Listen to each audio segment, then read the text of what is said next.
Hi, everyone. Working on another smoke break from work video here. Um, haven't even uploaded the last one yet, which is the first one. So it just goes to show you how much more likely I am to do these videos if I do it this way.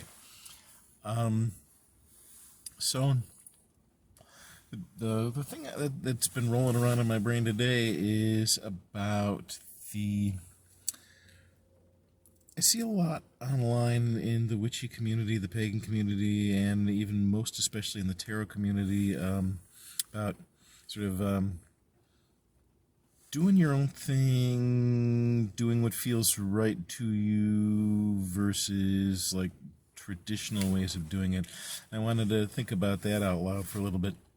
Not really strongly in favor of one over the other. I'm not even sure that there's really any sort of opposition. I mean, I've been trained in a couple of traditions, and in both of them, my teachers were both very encouraging of experimentation. I remember the first time I ever sort of altered something and did something differently, the way I wanted, the way it resonated with me, and I told her about it. I was afraid that it was going to get a negative reaction. It was like, no, no, no, no, no. Experimentation is what you're supposed to do. Just always do a LBRP before and afterwards, she said. So I don't really think that a tradition is against doing it your own way, doing it the way that it resonates with you. So I don't really think there's an opposition there. The one concern that I would have is that I hear a lot of language about doing it the way it feels right to you, the word feeling, and that makes me think a bit. It's on a traditional like altar, there's water, air, fire, and earth, and feeling metaphorically, among many other things, would be under the water category. And unless you're a water witch, you don't want water to be the be-all and end-all of everything on your altar, your metaphorical altar or your literal altar. There are other aspects of who and what you are than just the way you feel. And while it's important that you do your own thing and figure out your own self, it's probably best if that not be entirely about feeling. That said, I could be taking feeling too much to mean emotion than what the people who I'm thinking of actually meant. The other thing is there are advantages and disadvantages to looking at a traditional way and trying to work from a traditional way. Like I said, traditionally, you can alter things to suit. Ultimately, whether in a group or not, the vast majority of your work is going to be solo work. So, yeah, you want to be experimenting and making it fit you. Heard a guy, an old wizard talking the other day, who was talking about how when you're accessing the universe, you're accessing your universe, and so you've got to, make it yours. The one thing that the advantage of like basically designer magic or designer religion, where you completely invent your own, is that you're so in tune with it, right, and you totally resonate with it. The advantage of the more traditional is that in the designer, in your own designer magic, you're going to have to do a lot by trial and error. Not everything's going to work.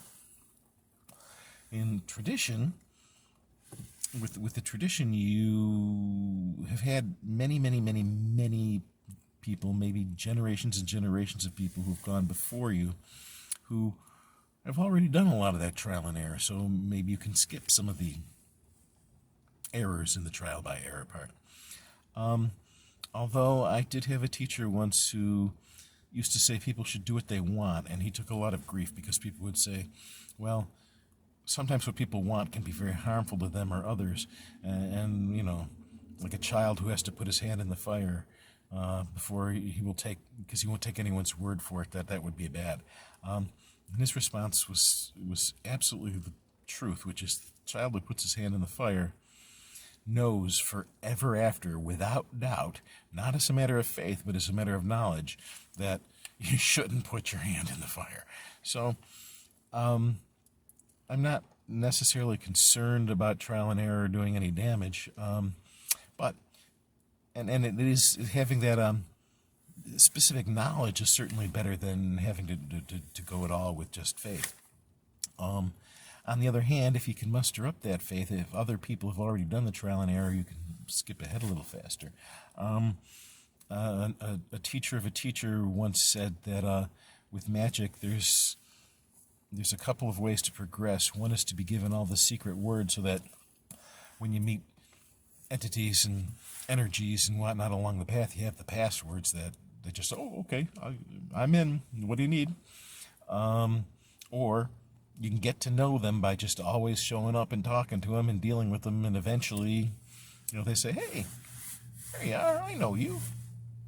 So it's going to work either way, but I think tradition, being part of a tradition, you can maybe progress faster. On the other hand, personally, I found that evolution is more meaningful and powerful when you start at the beginning and work your way through it painstakingly and laboriously. I guess that's probably really all I had to say for it for now. This is a short one, and hopefully if I do more short ones, I'll have more people actually look at them. In any event, I will catch up with you some other time. Take care. Bye-bye. Hello again, everyone. I thought of some more that I thought was important about what I recorded in my last break. And I thought I would record it and attach it in editing just so they stay together. An important thing about being a part of a tradition is that you kind of learn a language. It's a lot like being an accountant or a doctor or a lawyer or something where particular professions end up using words in a certain way and they have their own language. And that's true of people in magical traditions as well. And there's a real advantage to that in that it means that a lot of magical stuff is nearly impossible to talk about. A lot of people complain about the secrecy in magic, but a lot of stuff in magic you just can't really put into words. But magical traditions have developed vocabularies to try and express certain things in ways that other people in the tradition can understand. And that's a big advantage if you plan on ever doing group work or talking to other people about your experiences, to have that common language. One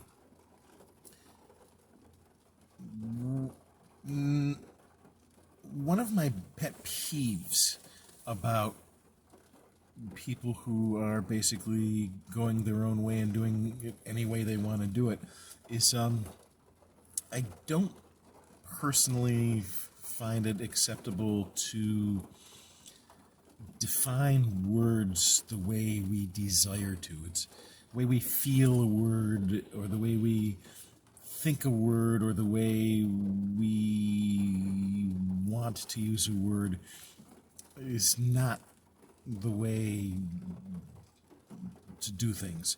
The reason books have glossaries and there are things like dictionaries is to try and keep words within a certain range of meaning. Now, it is true that the meaning of words does change over time. And that's generally a cultural shift, meaning that most people who have heard the word will know what you're talking about. Older meanings may be lost, but stuffy old guys like me probably still know what they mean or know where to go look them up. But it's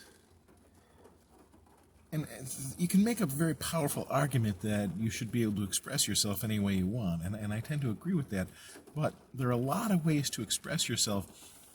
And words are about more than just expressing yourself. Words are about communicating with other people. And if everybody has their own definition for a word, that communication becomes harder because we don't know what the other person is really trying to communicate to us. So just an example off the top of my head, I've heard the word meditation used a few times recently in ways that are nothing like any tradition that I'm aware of uses meditation. And while, again, I support people's right to, mean whatever they mean when they say meditation, there are ancient schools of thought in the East that use the word to mean very specific things, and there are magical traditions in the West that use the word to mean very specific things. And it might be hard enough for a newbie to figure out what somebody from a tradition is talking about when they toss that word out. It's only going to get harder if everybody makes up their own meaning on it. So I would say that while you can be a solo practitioner and design your own religion or magical or spiritual system, and that's cool and that's fine, and there's a lot of pluses to it. And you can certainly make up your own magical language to go along with that. I would advise strongly against using words that already exist as part of other traditions for fear of watering down, people's ability to communicate. The other thing is, if you're a person who preaches about a cultural appropriation, but then you use words based on your own definition, ignoring how other people use them, you seem kind of silly to people, and they might not be getting the point of your cause. So anyway, 2 cents for whatever it's worth. Thanks. Take care. Bye-bye.